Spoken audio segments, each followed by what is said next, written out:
como a gente conversou, né, que dessas tecnologias todas, o que está muito em voga é a inteligência artificial. Daqui a algum tempo, não vai ser mais aceito uma série de situações que não tenham tecnologia artificial envolvidas. Por exemplo, eu estou, assim, há 3 meses eu me rendi à possibilidade de ter um daqueles robozinhos de limpeza em casa. Eu estou maravilhado. Por quê? Porque hoje eu economizo um tempo na limpeza da minha casa que eu consigo fazer outras coisas. Eu consigo estudar inglês, eu consigo fazer uma atividade física, eu consigo assistir um filme com meu filho. Por quê? Porque tem alguma coisa fazendo o trabalho braçal. Eu lembro de uma palestra do Cortella que ele falava que no Brasil vende-se menos máquinas de lavar louça do que na Europa. E que para algumas pessoas isso é motivo de orgulho, mas na verdade deveria ser um motivo de muita tristeza. Por quê? Porque o tempo que você gasta lavando louça, você poderia utilizar em alguma coisa muito mais humana. E a gente vai migrar para isso. E aí, pegando o seu exemplo e a fala da Gigi, às vezes a tecnologia a gente acha, né? Ah, vou usar a tecnologia, vai dar mais trabalho, eu prefiro não usar. No caso do robô do Wellington, ele passou algum tempo lendo o manual, ajustando. Mas fez uma vez só, né? Com tranquilidade. Mas ele precisou passar pelo sofrimento ali. Sim. Então, só hoje ele conseguiu mapear minha casa toda, e minha casa é pequena. Mas só hoje, de verdade, hoje ele acabou de mapear, eu vi aqui no celular. Depois de 3 meses de uso contínuo, ou seja, eu estou ali brigando, ele conseguiu mapear todos os cômodos. Deu problema, ele ficou preso, deu pau no software, mas eu persisti e agora só alegria. Então, economiza tempo. Ficava tropeçando nele de vez em quando, aí ele aprendeu, não. Pois é, ou seja, a tecnologia, quando eu vou partir do princípio, eu quero usar a tecnologia, eu vou ter trabalho no início. Mas depois eu vou conseguir, sim, economizar um tempo. Tempo na correção da atividade, tempo de recolher o material, porque se eu usar o Classroom já vai estar tudo lá organizado para mim. Tempo na organização. Então, às vezes o professor prefere deixar de usar porque vai dar mais trabalho. Mas se ele insistir mais um pouquinho, ele vai entender que ele vai economizar tempo. Marcelo e o Wellington, assim, dizendo da minha experiência como professor, né, eu já durante as lives aqui, eu falava durante a pandemia com os meus colegas que faziam o podcast comigo, que infelizmente eu achava que ia regredir de novo, né, pela aquela coisa da zona de conforto e tal, mas que eu não conseguia entender, porque eu mesmo, como professor, eu sempre usei a meu favor. Né? Eu sempre criava um formulário lá, né, com uma atividade e já deixava ele para corrigir automático. Já deixava ele para dar o retorno automático para os alunos, né, explicando por que daquela questão, por que daquela resposta. Né? Isso facilitou muito a minha vida. Hoje, se eu continuasse dentro da sala de aula, que no momento eu não estou, eu seguiria usando cada vez mais as ferramentas para acontecer isso que o Wellington está falando, né? Sobrar mais tempo para outras coisas, para mim pensar em outras atividades, né? E eu não consigo entender isso, né? É difícil para mim entender. Posso te dar um spoiler interessante, Viegas? Ó, primeira mão, hein? A gente nunca falou isso em nenhuma outra. Olha aí. Nenhuma outra mídia. Furo de reportagem. Furo de reportagem para as máquinas. A gente vai dar em primeira mão para aqui, para o podcast do Viegas. Tem um lançamento que a gente vai começar a falar sobre ele com o uso de inteligência artificial, que é muito interessante, que eu gostaria muito que os professores passassem a olhar com muito carinho. Tem uma ferramenta de aplicação de prova digital chamada Pruvo, que eles lançaram agora como aplicativo, o Pruvo IA. É um Pruvo que ele está conectado às ferramentas de inteligência artificial. Você pede uma questão, você dá algumas características, né? Então você fala, uma questão de matemática que vai trabalhar com trigonometria, ela é difícil, e você manda gerar a questão, ele gera a questão para você. Você consegue editar essa questão no celular, caso você precise, e você começa a colecionar essas questões. Depois você manda gerar uma prova. E aí você fala, olha, eu quero uma prova de matemática que trabalhe os conceitos de trigonometria, uma questão de nível médio, fácil ou difícil. Ele vai na tua coleção e gera automaticamente a prova para você. O que é interessante?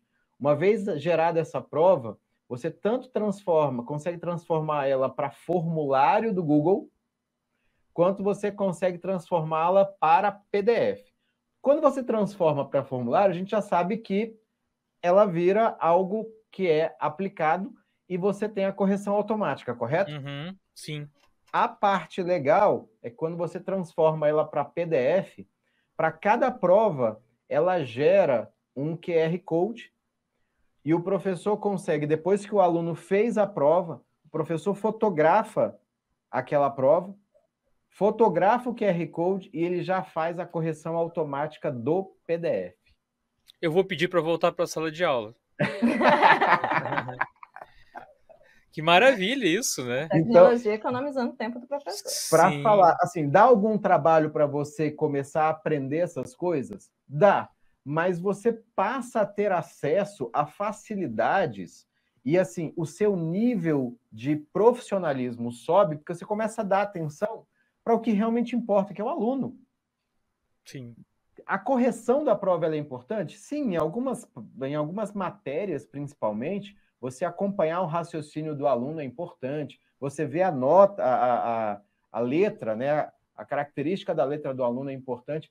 Mas, via de regra, quando a gente aplica uma prova objetiva, o que você quer é ver o conceito se está apreendido ou não. E aí a gente economiza muito tempo com a tecnologia. Sim. Tá, mas uma pergunta que não quer calar aí. E é gratuito isso? Como Gratuito. Outras ferramentas? Gratuito. Isso é o melhor de se escutar, né? Que é gratuito, porque às vezes a gente se frustra um pouco, né, Wellington? Que tu tá, é frustrante. Tu tá acostumado com uma ferramenta e daqui a pouco ela não é mais gratuita. Até isso eu vou falar do Meet, né? A gente podia continuar com a função do Meet de gravar, né? Que é uma das coisas que eu vejo que meus colegas professores lamentaram muito. Claro que a gente hoje tem outras alternativas, inclusive o Zé Guilherme me mostrou uma alternativa da própria Google, uma ferramenta online que tu pode gravar a tela, né? Então que resolveria essa questão, porque muitos professores utilizavam os vídeos do Meet, eu fui um que usei muito isso, editava o vídeo depois e postava no meu canal no YouTube. Né, aproveitava que eu já estava fazendo uma aula ali e utilizava no canal. Né? Então, essa é uma das coisas que o pessoal lamentou um pouco de não ser mais gratuito, mas tem outras alternativas. Né? Mas o Chromebook grava a tela. Grava a tela. Gratuito, grava a tela, captura a tela. Sim, sim. Ele gravava em 360, não sei se já mudou agora, porque está sempre atualizando, né? Eu me lembro que a última vez que eu vi estava em 360p, né? Mas eu tenho certeza que vai acabar mudando para 720. Para 720. Tá Tá 720. Viegas, eu vou passar o link aí, mas lá na Play Store, se você procurar Pruvo, é porque a Gigi está perguntando aí qual é a ferramenta. Não sei se era isso, Gigi, se era a ferramenta que eu tinha falado ou se era a ferramenta de gravação de tela. Mas a que eu falei, né, é Pruvo IA. Eu vou passar o link aqui para que vocês consigam compartilhar. Ela é feita para Android. Para Android. Então quer dizer que eu posso disponibilizar nos Chrome também. Sim, pode utilizar no Chrome. Sim. Eu acho que tem para os dois, tem para Android e para iOS também. Não, eu já estou pensando de repente, né, que sabe que lá a gente tem o admin, né, a gente é administrador lá, já disponibilizar nos Chromes aí, né? Já disponibiliza. Para o pessoal utilizar. Porque, assim, a possibilidade de você utilizar essas ferramentas para ganhar tempo é fantástico. Uma das coisas que a gente precisa discutir, né? Voltando para essa questão de inteligência artificial e tecnologia, uma das coisas que a gente precisa matar é a medo. Professor sempre vai existir, professor sempre vai dominar a sala de aula. Por quê? Porque a educação, ela é humana. A educação, ela envolve sentimento. Não há aprendizado se não houver emoção. Isso já está mais do que provado. E máquina não se emociona, pelo menos por enquanto. Então, o que a gente tem que fazer é aproveitar das tecnologias.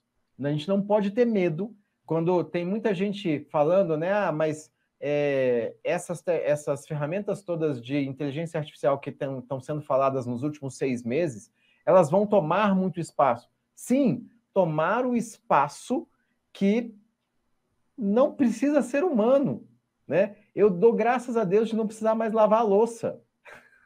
Nem toda, algumas coisas que tem que ser lavadas, que cabe na máquina. As máquinas antigas tu tinha que relavar às vezes, né? Não ficava tão bom, né? Não, lá em casa acho que as novas devem estar tem um melhor. padrão de qualidade. Não ficou boa, você coloca de novo e bota de novo. Sim, sim. Mas deixa eu só perguntar, o Gigi, me diz uma coisa, não tá falando de agora, né? Tu não sabia antes, né? O que tinha Play Store no Chrome. Agora ela sabe. Acho que agora ela sabe, acho que ela não sabia antes. Gigi, todo Chromebook desde 2020 roda Android. Então, tudo que você roda no seu celular também Isso é uma maravilha, roda no né? seu Chromebook. Isso é uma maravilha. Eu disponibilizei vários para os professores. Desculpa, Beco. Ana Lúcia estava falando que ela não conseguiu ainda usar nas aulas de língua. Aí eu lembrei de um aplicativo do Google chamado Read Along, que ela consegue trabalhar com língua inglesa com os alunos e utilizando o Chromebook. Como é que é o... também. Read Along também é leitura. É leitura. A gente lembra que eu li com a Bibi? A gente até colocou um Reels. Eu lendo com a minha filha. Você seleciona tanto línguas estrangeiras, como espanhol, inglês, como português. Então, por exemplo, minha filha foi alfabetizada na pandemia. Então, mesmo com um acompanhamento próximo a ela, tem problemas de alfabetização, né? Tem dificuldades de alfabetização. Sim. Então, a gente está fazendo uma recuperação, principalmente pelo gosto da leitura, porque ela, em algum momento, ela criou um bloqueio ali, ela falou que ela não sabia ler e que não queria ler. E agora a gente está recuperando isso, e eu tenho usado muito a tecnologia, e uma das formas que a gente tem usado lá em casa, tanto eu quanto meu filho, né? Minha esposa menos, mas eu e meu filho temos feito muito isso, é colocado no Chromebook o Read Along, e feito as leituras, né? Ela tem feito as leituras para a gente. E como ele é meio que gamificado, então a cada leitura de página ele te dá estrelinhas de acordo com a sua leitura, né? Velocidade, entonação, pontuação. Ela tem se divertido um monte, a gente tem se divertido um monte, e ela, logicamente, com a experiência, tem lido muito melhor. Eu vou disponibilizar aí para o pessoal, eu procurei aqui na tela, para o aplicativo esse, né? Vou colocar aqui para o pessoal. Boa.